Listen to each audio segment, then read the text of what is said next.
Assalamualaikum warahmatullahi wabarakatuh. Saya Yudi Pramuko, tukang donat dari Parung YouTuber tertua di semesta. Masih dalam rangka Syawal ya, saya ucapkan taqabbalallahu minna wa minkum.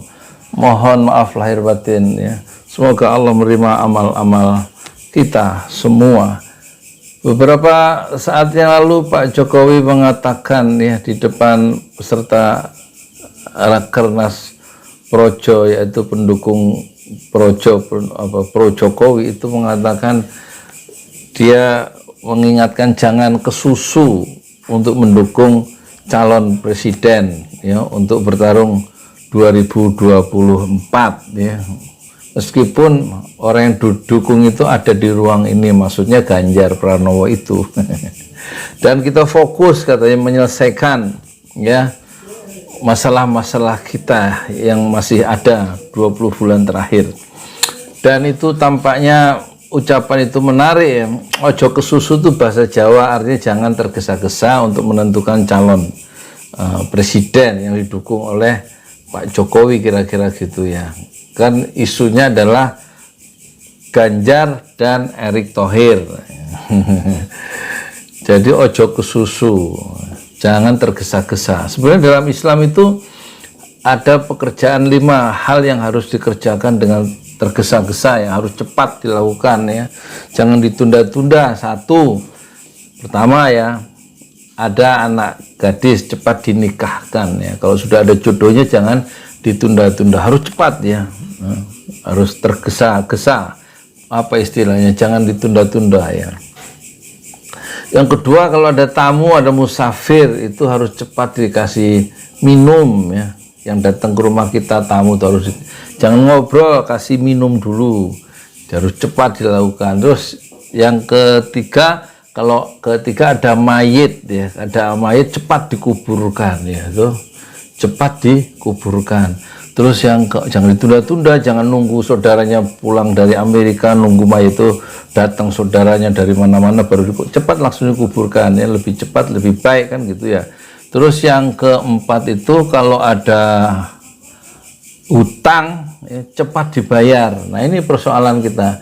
Yang kelima apa ya, aku lali ya, tapi kelima itu apa ya, pokoknya kalau ada hutang cepat dibayar. Nah hutang kita, hutang Indonesia maksudnya harus cepat dibayar itu 407 triliun 1 tahun, karena hutang Indonesia sendiri 7.014 triliun ya.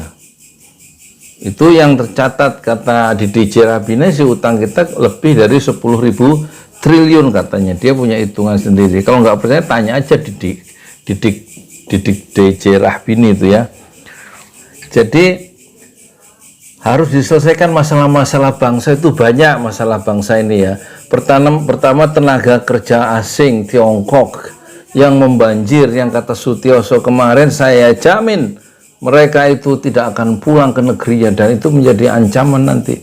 Kita bisa suatu saat sebagai mayoritas itu akan tersisih di negeri kita sendiri. Sebagaimana orang Melayu tersisih di negerinya sendiri, Perdana Menterinya sekarang orang-orang dari etnis Cina. Dulu pertama Perdana Menterinya dari orang Padang katanya, etnis Padang. Itu kekhawatiran dia sebagai intelijen yang sudah dia geluti 25 tahun ya. Itu masalah kita, yaitu masalah hutang ya, harus cepat dibayar. Kalau nanti terpilih presiden baru, siapapun presidennya, kata Yusuf Kala, wakil presiden Jokowi periode pertama, itu dia haruslah presiden yang punya kemampuan luar biasa dan harus tahan banting, karena masalah yang diwarisi oleh pemerintahan Jokowi ini luar biasa hutangnya. Itu kata JK ya. JK, kalau nggak percaya tanya JK sana. Jadi itu harus diselesaikan hutangnya itu, jangan diwariskan ya, hutang. Terus yang kedua, korupsi. Kata Pak Mahfud MD, itu korupsi tidak terkendali. Korupsi ya di eksekutif, di yudikatif, di parlemen, di legislatif, pengusaha juga begitu. Semua lini dan merata di seluruh daerah, di semua lembaga pemerintahan dan juga pengusahanya begitu, legislatifnya begitu, kata Pak Mahfud, ya kan? Jadi istilah Pak Mahfud, korupsinya tidak terkendali. Ya itu harus cepat diselesaikan oleh pemerintahan yang tinggal 20 bulan ini.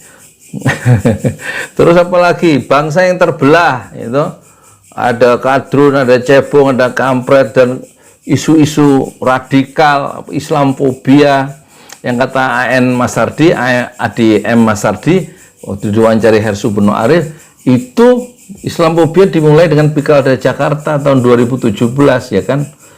Ya sekarang udah sekitar 5-6 tahun isu itu dimunculkan, Islamfobia itu sejak Gubernur Ahok yang dikalahkan oleh Anies Baswedan ya. Jadi itu lihat ya, bangsa yang terbelah, Islamfobia, korupsi yang menggila, kemudian apalagi tadi utang yang numpuk yang diwariskan, belum lagi dalam perspektif Islam kita hutang penuh dengan gelombang riba. Ya, kita hidup dalam sistem keuangan Yahudi yang dikuasai oleh riba. Ini nggak berkah hidup kita sebagai umat Islam terbesar di Indonesia yang berpegang pada Al-Quran dan As-Sunnah gitu ya. Jadi terus kemudian yang harus cepat diselesaikan itu adalah penegakan hukum yang lemah ya. Pembunuhan yang dilakukan oleh kelompok yang terorganisir terhadap 6 ya anggota Laskar Front Pembela Islam itu harus diselesaikan. Ada ustadz di Lampung mengatakan bahwa divonisnya lepas 2 anggota polisi Polda Metro Jaya membunuh 6 orang itu adalah benar. Itu menunjukkan negara tidak kalah katanya dari orang-orang itu. Dan kalau sampai mereka dihukum salah, kata pengadilan, maka kata ustadz dari Lampung itu, maka nanti polisi yang lain itu ragu-ragu dalam bertindak ya. Loh, sekarang gini, membunuh orang itu, bagaimana kalau di akhirat nanti yang salah itu yang membunuh karena melenyapkan nyawa? Jadi di situ lihatnya jangan semata-mata hukum dunia, melenyapkan orang, menumpahkan orang itu, menumpahkan darah itu perbuatan yang suatu dosa besar itu, ya kan? Jadi ucapan seorang ustadz dari Lampung itu keliru, ya, bahwa keputusan vonis lepas dengan melenyapkan 6 nyawa itu adalah suatu tindakan hakim yang benar. Membunuh orang kok benar itu loh, gimana? Ya kan? Pikirannya itu kok, ya kan? Itu jadi banyak ekonomi yang ambruk, ya.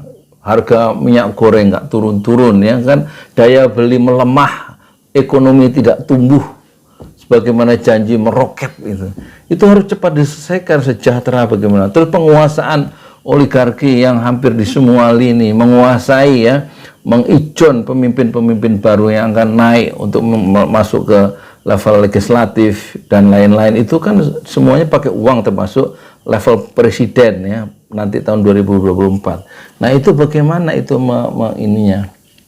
menyelesaikan soal-soal bagaimana oligarki itu sekelompok pengusaha yang kecil bisa menguasai itu jalannya kehidupan politik dan bangsa kita ya. Kok bisa itu harus diselesaikan. Jadi warisan presiden sekarang itu apa? Kalau Presiden SBY di akhir pemerintahannya mewariskan 2 hal yang sangat berguna untuk masyarakat, yaitu dana desa, yang 1 desa mendapatkan 1 miliar ditandatangani oleh SBY, bukan oleh Pak Jokowi. Itu warisan SBY, dana desa. Dan kemudian SBY menandatangani BPJS yang sangat berguna, itu dana desa dan BPJS. 2 warisan harum dari SBY. Sekarang kita tanya, apakah warisan harum dari Presiden Jokowi? Silahkan komentar dan like and share, komentar di bawah ini. Dan saya ingatkan, jangan berantem di channel Pesantren Ojo Lali, komentar sendiri aja. Kalau ada yang aneh-aneh jangan dijawab ya kan, biarkan saya yang mengamati